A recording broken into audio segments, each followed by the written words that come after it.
So, ayun na nga mga pre, terminated na yung YouTube channel ko. Siyempre, ako naman, wala na akong magagawa dahil nangyari na.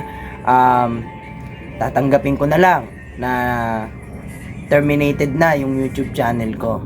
Pero, sana suportahan nyo po yung bago ko YouTube channel, Teo Makata Official. So, dyan na tayo mag-a-upload ng mga kaganapan natin araw-araw.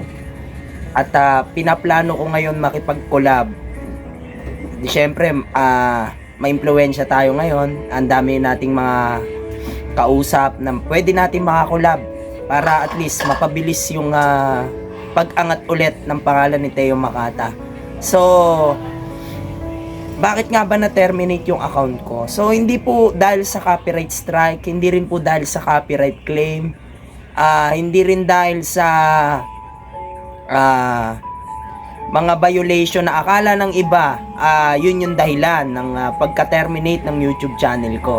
So, ayan na lang po, ayoko na ipaliwanag. Nakapost na po dyan kung ano yung mga rason, kung ano yung mga dahilan. So, wala tayong magagawa. Back to normal, tanggapin. Siyempre, bukal sa loob ko naman at open naman ako sa lahat ng bagay and believe naman ako sa sarili ko na manunumbalik yung dati ko subscriber. Kaya tatanggapin ko na lang yung katotohanan. Sadyang ganun talaga. May mga tao talaga na gumagawa ng paraan para sirain tayo, i-report tayo, at mga tarantado na mga gumagawa ng ganyan, di ba? So wala na ako magagawa. Nung una nalungkot ako, syempre, prangka, real talk, nalungkot tayo doon sa nangyari. Pero kasama yan sa buhay, di ba? Kasama yan sa buhay, kaya kailangan i-adapt natin sa sarili natin na matanggap natin agad para at least hindi masakit, para at least makapag-isip tayo ng mabuti, malawak.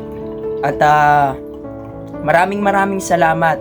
Inulit ko, maraming salamat po sa lahat ng mga sumuporta sa atin sa 3 taon na pinagpaguran natin, sinakripisyo natin, lahat ng paghihirap natin. Hindi rin biro yung mga napagdaanan natin.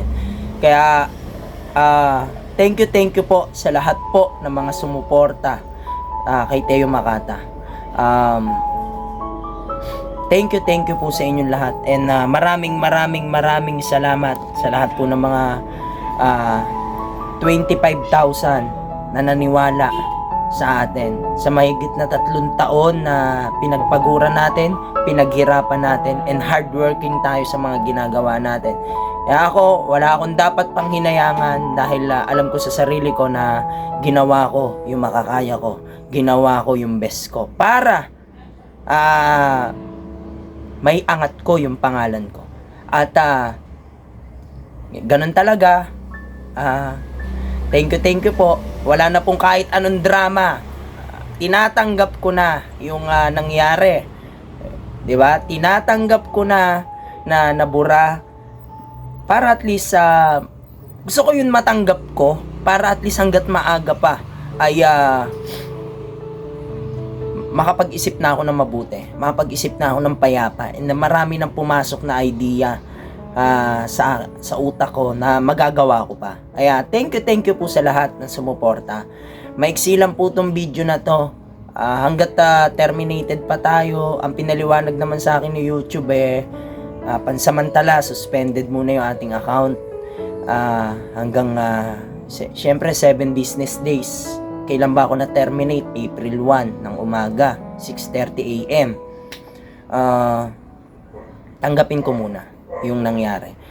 So, ayun lang po. Maraming salamat po sa lahat po ng mga sumuporta, nagmahal kay Teo Makata. And God bless po sa inyo. Ito po yung bago kong YouTube channel, Teo Makata Official. God bless po at mag-iingat po kayo palagi.